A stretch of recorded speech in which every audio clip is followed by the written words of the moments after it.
اعوذ باللہ من الشیطان الرجیم بسم اللہ الرحمن الرحیم۔ پناہ مانگتی ہوں میں اللہ کی شیطان مردود سے۔ شروع کرتی ہوں اللہ کے نام سے جو رحم کرنے والا مہربان ہے۔ اب اس ویڈیو میں ہم پڑھ رہے ہیں سورۃ البقرہ کی آیت نمبر 41۔ تو اللہ تبارک و تعالیٰ اس آیت میں حکم دیتے ہیں وَآمِنُوا، ایمان لاؤ، بما انزلتُ، اس چیز پر جو نازل کی میں نے، مصدقا لما، جو سچا کرنے والی ہے، لما معکم، لما ساتھ اس چیز کے، معکم جو ساتھ تمہارے ہے، یعنی اس کتاب پر ایمان لاؤ جو میں نے تمہاری کتابوں کی تصدیق میں نازل کی ہے۔ وَآمِنُوا، ایمان لاؤ، بما ساتھ اس چیز کے، انزلتُ جو نازل کی ہے میں نے، مصدقاً تصدیق کرنے والی، لما اس چیز کے، معکم جو ساتھ تمہارے ہے، وَلَا تَكُونُوا، اور نہ ہو جاؤ، اول کافرین، پہلے کافر کی طرح، اول کافرین، پہلے کافر کی طرح، بھی ساتھ اس کے، وَلَا تَشْتَرُوا، اور نہ خریدو، بیااتی ساتھ میری نشانیوں کے، ثمناً قلیلاً، تھوڑی قیمت، وَإِيَّايَ فَاتَّقُونِ، اور مجھ سے ہی ڈرتے رہو۔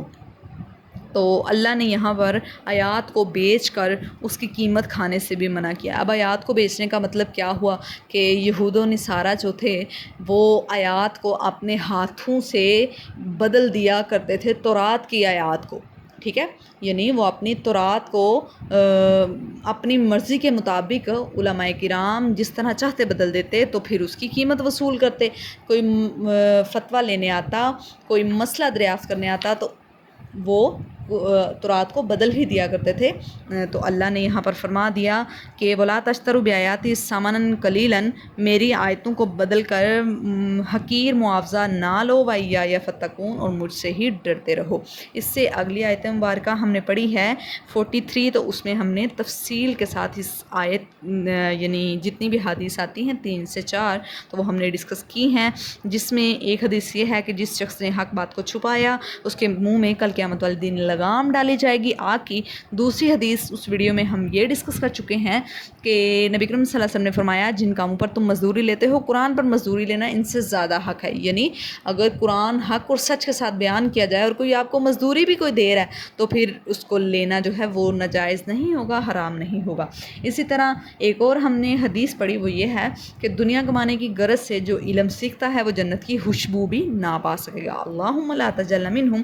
اب ہم ایک دفعہ پھر سے اس آیت کا ترجمہ پڑھتے ہیں۔ وَآمِنُوا، اور ایمان لاؤ، بما ساتھ اس چیز کے، انزلتُ جو نازل کی ہے میں نے، مصدقاً تصدیق کرنے والی، لما معکم ساتھ اس چیز کے، لما اس چیز پر، معکم جو ساتھ تمہارے، ولا تکونوا، نہ ہو جاؤ، اول کافر بھی، پہلے کافر، اولا پہلے، کافر منکر بھی ساتھ اس کے، ولا تشترو، اور نہ تم خریدو، نہ تم مول لو، بیااتی میری نشانی کو، ثمناً قلیلاً تھوڑی قیمت میں، وإیایا فاتقون، اور مجھ سے ہی ڈرتے رہو۔